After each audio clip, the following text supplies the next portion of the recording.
Guys, so nandito na kami ngayon, nalagyan na namin yung panel. So pupunta na kami sa aming install, si Tito, si Neil.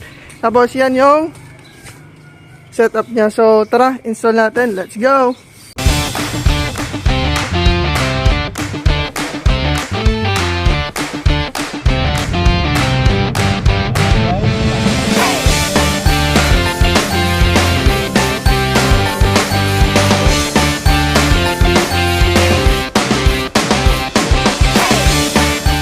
What's up guys, so nandito na kami ngayon sa bubong. Ayan, naglalagay kami ng L-foot para meron na tayong paglalagay ng ating solar panel. So kami nagbubutas sa bubong. So nag-initial kami ng maliit na butas, ngayon papalakihin na namin.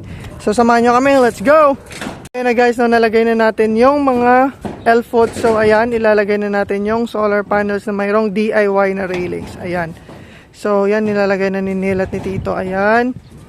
So nag-DIY tayo ng railings o bahayan ng panel para hindi na masyadong ano tawag dito? What? Masyadong mahal yung pag-setup natin sa client natin. So ayan, tapusin na natin at sa loob na tayo. Let's go! So at this point, nakabit na natin yung system niya. So tayo nagbubutas sa baba kasi ilalagay na natin yung batteries ng ating client. So ayan, tiyaning batteries yung gamit natin. Ikakabit natin dyan. Let's go! So dito, kinakabit na natin yung brackets at saka yung papatungan ng kanyang batteries para mataas. Tapos, ayan, nagsusolder tayo ng step-down converter para sa fan kasi tayo ay naka 24 volts. Tapos, ayan, naglinis tayo ng konti para mas maganda. Tapos, naglalagay tayo ng industrial tape para medyo maganda tingnan yung mga cables natin.